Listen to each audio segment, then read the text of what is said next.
present the 20th episode in the Green Valley Line, the story of a backcountry railroad in the early years of the 20th century. Having gotten over his sentimental interlude, Bill Reed, the young superintendent of the Green Valley Railroad, is off to a new start. Once more, business is humming. For the time being, the opposition road has given up its policy of interference and is letting things alone. But Superintendent Reed still has his troubles. The day for the big mortgage payment is drawing near. As our scene opens, we find Carrie Graham busy at the typewriter in the superintendent's office.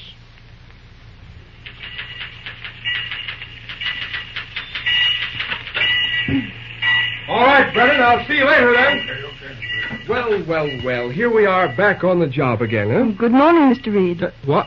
What did you say? I said good morning. Sure, I know, but where do you get this Mr. Reed stuff? Oh, well, perhaps I'd better explain. Huh? You see, after all, I'm working here as your subordinate. It was really awfully nice of you to be so friendly, but somehow too much familiarity in business doesn't pay. Oh, so that's it. Well, if you think I'm going to call you Miss Graham, you're mistaken. Just as you please. Going to start building fences, huh? I suppose I do deserve that for making such a sap of myself the other day. Oh, please don't make it any harder for me. Can't we be just impersonal? In office hours, at any rate. I see. Yes, certainly. Evidently, you haven't a very good opinion of me. Oh, it isn't that. It's really awfully hard to explain. You'll probably think I'm just being snippy and opinionated. No, I won't. Go ahead. Let's have it. All right, it's like this. You've got a very big job here, haven't you? A tough job, yes, if that's what you mean. Exactly. You've taken over the superintendency of the Green Valley Line, and so far you've done wonders. Oh, dear, it's awfully hard to tell you. Hold on, I get the idea. You think I may blow up before I get through putting the road on its feet? Yes, it's something like that. I see. Well, that's no news to me. I'm quite aware that you think more of the Green Valley Railroad than you do of me. And why shouldn't I? Why shouldn't you? Why shouldn't you? Why... Yes, well, why shouldn't you? There you are, you see. You've never even figured that out. Oh, what's the use? I don't want to start preaching. Now, wait a minute. You may be right. I don't quite get what you mean, but there may be something in it. I'm sure there is. It's the biggest thing in life. I guess I'm a little dumb. I don't see your argument. Let's start at the beginning. This is all because I flew off the handle the other day and told you that if you went away, I would throw up this job. Yes, that started it. All right. Then you figured out what it would mean to the future of the Green Valley Line, and you got scared. That's right, isn't it? Well, not quite. I did feel concerned about the Green Valley, of course. But the thought of you quitting your job frightened me to death. What? Then you were thinking more about me than the railroad business. At the moment, yes. Well, that's something. Don't you see? By the work you've done here, you've already proved that you have plenty of ability. So what? Only ability and character are two different things. Oh, I see. And don't you see that by a sort of destiny you were given this job? If you go through with it, you'll make a name. If you throw it up halfway, just because just on account of a girl, you'll be a joke. And to be brutally candid, I'm not interested in that sort of a joke. You've got a pretty high standard for a man, haven't you? I'll say I have. Well, thanks for the little lecture. I guess it was needed. Did you get the head office payroll worked out? Thompson was asking for it. Yes, here's the rough draft on the changes. Better get it copied right away. Oh! But what now? Oh, you've made a mistake in my salary. You've got $25 too much. Mistake, nothing. Your folks have gone east, and you're living at the hotel, but you'll need it. Don't you know a raise when you see it, lady? Oh, thanks, Bill. Oh, I mean, Mr. Reed. Hey, just a minute now. All you've just been saying is true enough, I guess. I can take it, all right. You won't have to worry about me again. But I have got a weakness for being called Bill. So how about it? All right, Bill. Fine. And another thing. I know I've been an awful sap flying off the handle that day and telling you how I felt about you. But I'm going to drop the subject. Oh, I didn't mean... I said I was going to drop it. But only for the present. If and when we get this old Green Valley Line straightened out, I'm going to take it up again. How's that, Carrie? All right with me, Bill. But not in office hours. Fine. Well, that's settled then. Better hurry up with that payroll. We've got a new schedule to draft. All right. Oh, there's a wire for you. It's rather important. Huh? Oh, yes. Let's see it. Aha, it's from Williams and Meade, father's attorneys in New York. Oh, gracious, more trouble. No, the same old story. It's about the mortgage. They want to know if we'll be ready with the payments. They're due in 2 weeks' time. How do we stand, Bill? Oh, not so good. We're about $70,000 shy of meeting that $150,000. But what will we do? Oh, I don't know. We've got 2 weeks. Our earnings are mounting up, of course. And so are the expenses. That's right. I'll have to go after the banks again and see what I can do. It's going to be tough. The wire says that Meade will be here on the 15th. That's the due date. But 70,000 seems a small amount to wreck a thriving railroad. 70,000 cash is a lot of money. Say, I wonder what's happened to Uncle Merrick. He was going to drop over. He's probably over town playing pool with Abe Meadows. Yes, he gets a great kick out of the Morristown people. Knows everybody. You know, he's a great mixer. Oh, I forgot to ask you. He went to Glassbell yesterday, didn't he, to attend that trial of the man that was in the kidnapping. What did they do to him? Oh, he got off. What? Sure, they let him off. You see, Uncle Merrick defended him. What? The man that was in the kidnapping? That's right. The jury was pretty hostile, but by the time Uncle got through talking, they were about ready to award this bird damages. Oh, how splendid. Are you going to talk to him about finances? Yes. Yes, I am. He may have an idea or two. He's quite wealthy, isn't he? Yes. Why? Well, I suppose it's mercenary of me, but I wonder if he'd help out himself. Gosh, he can afford it all right. But after all he's done for us, I've not got the face to ask him. No, you could hardly do that. Mm-mm. Oh, sure he is. Oh, good Hello. morning, Oh, good morning, Judge Mary. Morning, Uncle. Good morning. Well, how'd the pool game come out, Uncle?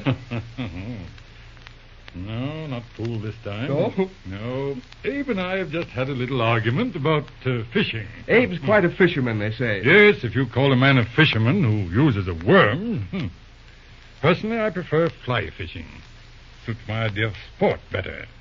Well, what's new, Bill? Not much, Uncle. I did want to have a little chat with you. Yeah. Oh, by the way, Carrie. Oh, yes, all right, I'm going. I'll be in the auditor's office if you want me. All right. What's on your mind, Bill? Worrying about that mortgage payment? Yes, just a little, Uncle. I see. Tell me, supposing you get over this payment, what are your plans for the future? Really, Uncle, it's a very funny position. With Pop Harkness laid up and with Graham gone, there's just myself for it. What about the directors? Oh, you know how it is. There's Abe Meadows on the board and old Doc Henderson, men of that type. They're fine people, but they've never done anything but attend meetings and listen to reports. So it's up to you, eh? Yes, for some time at least. That's quite a serious position for a youngster, Bill. I realize that, sir. All right, then. Now, supposing you get by this fall, what profits can you make, say, next year, as you're running now? As we run now, we should clear from 250 to 300,000, sure. Can you back that up with figures from present earnings? Yes, sir. All right. Now, you started to run a little fast freight, haven't you, lately? Mm-hmm. How did you come to get that business? Mostly on our shorter line through the mountains. Mm-hmm. We have the competing roads beaten by an hour at the least. I see. What chance is there for expansion and bigger revenues? Oh, quite a bit, Uncle. We can get a lot of more freight if we go after it. I see. How about passenger trains? Well, that's different. We've only 240 miles of main line. Our traffic is only local. Any chance of tying up with other roads for through passenger and freight business? In a way, yes. We have two other short lines like ourselves. The Midwest Pacific to the coast and the S&M to the east. They're both good roads, well equipped. And the Green Valley is the link that should give them through connections. Now you're talking, Bill. That's pretty big stuff, though, Uncle. I can't go with my hat in my hand to these roads and propose a hookup.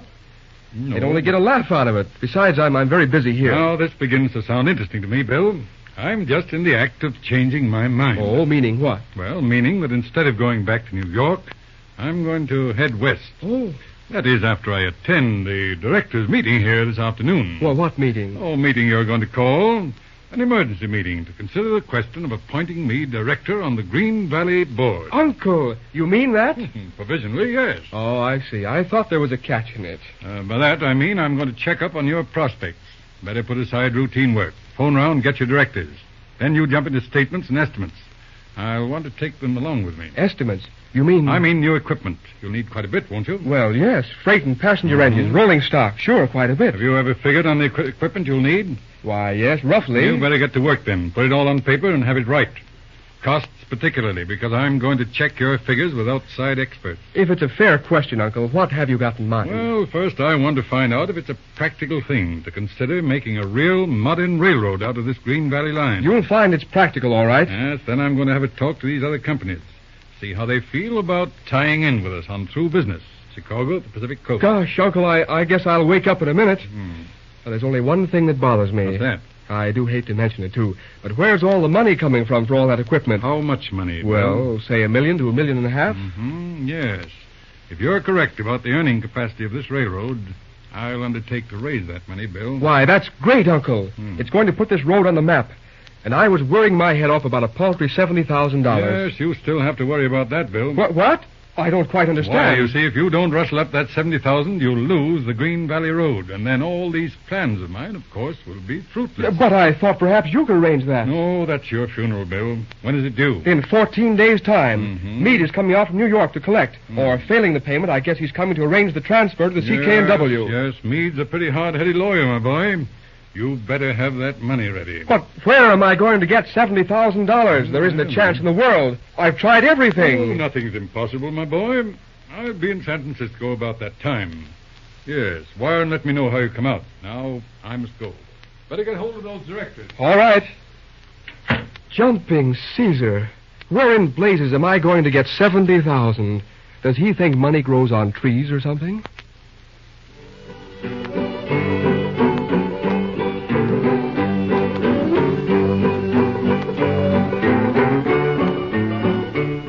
A strange and puzzling situation. $70,000 to find in 2 weeks.